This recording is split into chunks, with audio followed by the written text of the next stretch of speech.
Long before the dawn of humanity, Lucifer attempted to overthrow God.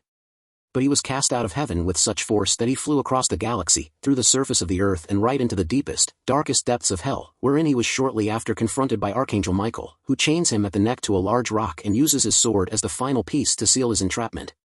But Lucifer promises him that he will be back one day, stronger than ever, and not even God will be able to stop him. Over many millennia, more and more fallen angels join Lucifer in hell to plot his revenge. Back on Earth during the present day, we see the hole through which Lucifer was cast into hell, now fitted with an electronic door at its entry and built around it as a huge temple in which worshippers await his return. Laura, an art historian studying in Italy, wants to write a thesis about how the great historical Italian artist didn't really believe in angels and demons, but rather represented them as an artistic expression for the forces of good and evil. But her professor quickly shuts her down, claiming it would be a mockery to Italy's history. When she presses further, he offers her an opportunity to discuss her thesis in private back at his place. She immediately leaves, disgusted. A while later, she meets with Father Marconi, who gives her a card that will give her access to all the displays in the cathedral, including the recently arrived Shroud of Turin, which is believed to contain the blood of Jesus. The priest guides Laura through the place, showcasing various attractions, including the shroud. Later, Marconi presents their latest addition, a magnificent statue of Michael triumphing over Lucifer. They eventually part ways, allowing Laura to work on sketching the statue for her thesis. As she draws, she has a strange feeling of hearing her name being called, but eventually chalks it up to just her imagination. After a few hours, as the exhibition is about to close, a raven appears and transforms into an old woman named Liz, who joins the last group of visitors at the entrance. However, instead of following the guide, Liz ventures through a forbidden door, catching the attention of a security guard watching the cameras. Undeterred, Liz continues down a corridor lined with statues, observing Laura drawing from afar. Suddenly, Laura is startled when she notices Lucifer's head on the statue begin to move. As she scans her surroundings, a raven at the window startles her once more. While Laura is momentarily distracted, Liz seizes the opportunity to steal Michael's sword from the statue and departs. A guard mistakenly identifies Laura as the hooded person who had been separated from the group, but Laura proves she has authorized access to the area, and the guard leaves, chalking it up to a misunderstanding before reminding her of the closing time. Gathering her belongings, Laura notices the missing sword, but believes she's just seeing things again. With the front door already locked, she proceeds to the back exit. Upon returning to the corridor, Laura is horrified to witness Liz brutally murdering the guard with the stolen sword and decapitating him. Filled with terror, Laura flees and seeks refuge in a confessional booth, which provides her a vantage point to observe Liz using the guard's eyes to deactivate the alarms and shattering the protective glass around the shroud to steal the sacred relic. In the midst of the chaos, Marconi rushes to intervene, but he becomes a victim of Liz's vicious attack, getting stabbed in the process. Liz's henchmen then arrive to safeguard the stolen shroud, but before leaving, they spot Laura in the booth, prompting Liz to order her men to apprehend her. Once the group departs, Marconi, using his last moments, prays fervently, asking Michael to possess his body to confront Lucifer. Without delay, Michael descends from heaven and inhabits the priest's body, pursuing Liz's group as they attempt to escape in their vehicle. Although his celestial abilities enable him to move swiftly, the human vessel struggles to endure such immense power, forcing Michael to halt to avoid causing irreparable damage. Meanwhile, a gathering of wealthy individuals watches in awe as a remarkably gifted child plays the violin with exceptional skill. Dr. Loran later explains that this prodigy is a clone of Antonio Vivaldi, representing yet another prominent name on a long list of clones created by his company using DNA extracted from historical figures' graves. The infants are put up for auction, attracting wealthy parents eager to adopt one. Today's prized offering is a clone of Michelangelo. During the auction, Liz arrives to inform Laren that they have successfully obtained the shroud. Soon after, the group arrives at Lucifer Villa. Laren is ecstatic because he can now proceed with his plan to clone Jesus. Meanwhile, Laura, along with Brenda and 2 other women, is imprisoned inside a glass cell and restrained with chains. One of the women is inconsolable, crying and shouting, but Laura employs gentle words to help her find calmness. Laura believes they should cooperate, but before they can devise a plan, a group of nurses enters the cell to check their vitals. Meanwhile, Michael returns to the cathedral and discovers other priests examining the security tapes. They are stunned to see Marconi alive, but Michael offers no explanation and instead inquires about the protectors of the shroud. The priests explain that Cardinal Vincini was responsible for guarding the relic, but he became mentally unstable, speaking of demonic creatures and secretive cults, which they attributed to dementia. Michael is taken aback by the disbelief of the priests and the teachings of the Bible itself. He demands to know Vincini's whereabouts and learns that he now lives as a recluse in an asylum. Michael acquires the security footage and secures their promise to not tell a soul that they saw him. Afterward, Michael borrows a jacket and departs in Marconi's car, finding some medicine in the glove box to manage the pain caused by his celestial powers. Unbeknownst to him, a raven tails him throughout his journey. While the scientists at the villa diligently work on extracting Jesus' DNA from the shroud, Michael arrives at the asylum and meets Vincent, who is armed and anxious. However, upon touching Michael, Vincent senses that he is more than just a priest and believes him when he claims to be an angel.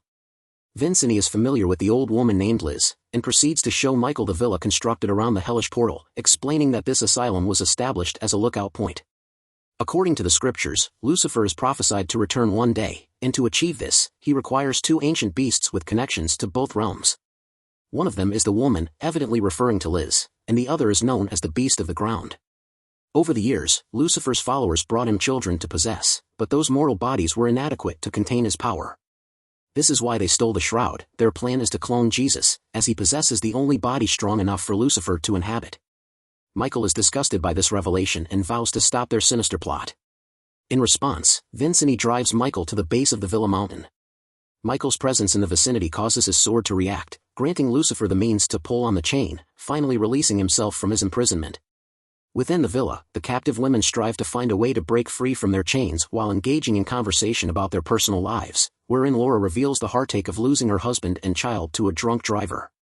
Lauren conducts tests and discovers that Laura is a perfect match, which encourages Liz to demand that he speed up the process. Subsequently, the nurses return to the cell to transport the girls, but the women attempt to defend themselves using their chains. Unfortunately, more nurses arrive and swiftly overpower them, taking Brenda and Laura to the surgery room. There, the doctors implant eggs fertilized with Jesus' DNA into the girl's uteri, and Liz emerges, introducing herself as an angel of the Lord. She acknowledges Laura as the chosen one, having been inspired by her sketches of Lucifer back in the cathedral. Meanwhile, Vincent escorts Michael to the entrance of a hidden cave that leads to the villa. Before parting ways, Vincent notices the persistent raven following them and shoots it down before handing his weapon to Michael, who promptly ventures into the depths of the cave to fulfill his mission. Shortly after, Laura and Brenda are forced into wedding dresses and taken to a gathering of Lucifer's worshippers. They are then secured to a pillar. The beast of the ground arrives and proceeds to place the girls inside a massive cage, which is then lowered into the protective well guarding the gateway to hell. Suddenly, a horde of demons materializes around the cage, restraining the women as Lucifer transforms and enters Brenda through her mouth. Brenda struggles against the devil for a brief moment, but eventually succumbs to the ordeal and dies. Lucifer departs her lifeless form and enters Laura instead, who remarkably survives the possession unharmed. Afterward, in a dazed state, Laura walks outside, where Liz introduces her as the chosen one before leading her to a new glass cell furnished with a bed and a vital sign monitor. When Laura inquires about what is now inside her, Liz cryptically refers to it as a better Jesus. Michael finally discovers a door within the cave tunnel and uses his firearm to shoot it open, granting him access to the villa. The guards quickly spot him, and when Michael fails to utilize his weapon, he sustains a gunshot wound in his shoulder. Nonetheless, he retaliates by incapacitating the guards with a few well-aimed strikes. He slips on a stolen uniform and passes to blend in discreetly. Michael gains entry to the laboratory with the shroud before examining the security cameras to find Laura's whereabouts shortly after. Lauren enters the lab, but Michael swiftly pins him against the table and demands answers. Lauren merely responds that he works for a new beginning. Michael decides to ignite the gas canisters and use a flare to cause an explosion, creating a barrier between him and the approaching guards. The fire alarm blares throughout the building, and Laura implores the nurse to release her, but he refuses to let her leave the cell. Suddenly, Michael arrives, knocking out the nurse. Laura embraces him, believing Marconi is alive. However, Michael becomes distracted as Lucifer begins to communicate with him telepathically, taunting him about his newfound freedom. Misinterpreting Michael's anger, Laura grows fearful and flees, but he catches up to her and takes her into a room to protect her. Laura brandishes Michael's gun at him, but he convinces her that he is on her side while he attends to his bullet wound. Laura explains the torment they subjected her to, prompting Michael to decide to take her away to safeguard her. Liz witnesses them leaving and dispatches her henchmen after them. She kills one of the guards when he almost shoots Laura, intending to keep her unharmed. As Michael and Laura try to escape through the cave tunnel, they are hindered by the rapidly growing baby, causing Laura to feel unwell. The beast catches up to them and engages Michael in combat, but his human body begins to fail, and he is ultimately defeated. Liz and the henchmen recapture Laura, who threatens to harm the baby if they harm the priest. Liz reminds her that the priest is already dead and suggests she needs to kill the angel too. Meanwhile, Michael manages to free himself from the chains in the room with the well, but it leaves him severely weakened.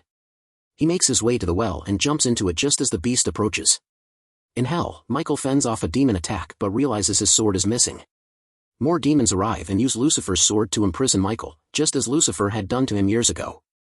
Meanwhile, the baby continues to grow at a supernatural speed inside Laura. Liz claims that this baby will replace the one Laura lost, but she adamantly refuses to see them as the same. During an ultrasound scan, Laura witnesses the baby on the screen, and to her shock, the baby crawls out and roars at her. She wakes up, realizing it was only a dream, with Liz sitting beside her, inquiring if Lucifer communicates with her. Laura remains silent, prompting Liz to recount the tale of Lucifer's rebellion against the tyrant they know as God. When Laura expresses her lack of interest, Liz slaps her, demanding respect. Liz promises to free Laura after she gives birth, but for now, she insists on respect. Later, a group of kids discovers Michael on a rock in hell. These children are the failed sacrifices who have been surviving together. Michael assures them that he can take them home if they can locate his sword, though the kids are unsure if they can trust angels since Lucifer was one too. However, demons interrupt their conversation, and the kids scatter, some getting captured, leaving Michael feeling frustrated. Back in the cell, Lucifer momentarily exits Laura's womb and enters her mind through her ear, presenting an irresistible offer. If Laura accepts him into her life, he will help her punish the man who murdered her family. Laura agrees, lying down on the bed and allowing Lucifer to take over the baby, envisioning herself holding the child and having a baby once more. Liz observes this development and grows concerned about Laura becoming too powerful. Later, during a nurse's tests, Laura uses her newfound abilities to extinguish the lights and kill the nurse. She then encounters another nurse, whom she viciously attacks until he perishes. Suddenly, Laura breaks free from Lucifer's influence, terrified by her actions, and decides she must eliminate the baby before it's too late. Lucifer pleads with Laura not to kill him, referring to her as mother.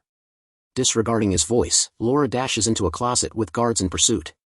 After locking the door, she grabs a bottle of chlorine and battles against Lucifer's control to consume it. Laura begins retching and writhing in pain when Liz forcefully kicks down the door, reprimanding her for what she did to the baby. As Liz prepares to find a doctor, Laura's newfound powers enable her to slam the door shut and push Liz to the ground, vomiting on her face. It becomes evident that Lucifer has taken control of Laura's body, punishing Liz for her mistakes. Liz regrets not being the one to carry the baby, but Lucifer dismisses her pleas and issues new orders. After the birth, no one can be allowed to know what transpired here, meaning everyone must die. He is also concerned that Laura and the baby are forming a bond, necessitating Laura's death after the birth. Laurent arrives, but Lucifer strikes him as he pleads for help from the chlorine's effects.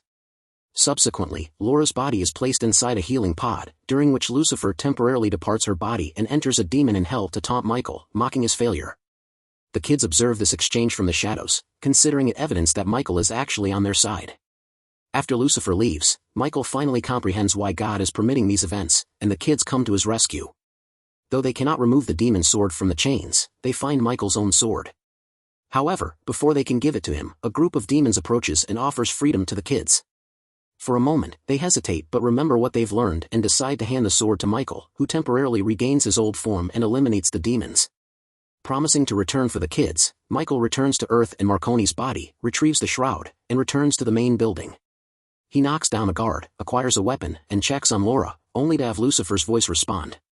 Desperate to help, Michael begins pushing the pod to transfer it to another room, which a nurse witnesses.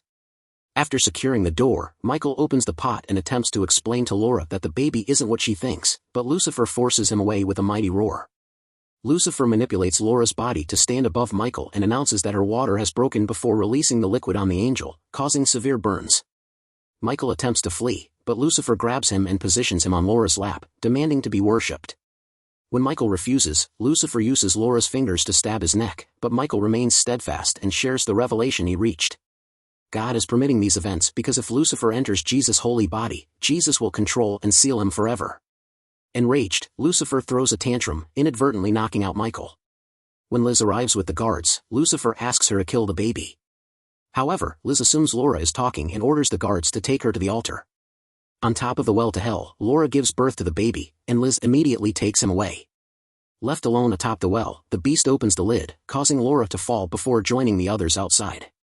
Liz presents their new savior to Lucifer's followers, announcing he will be baptized with blood instead of water.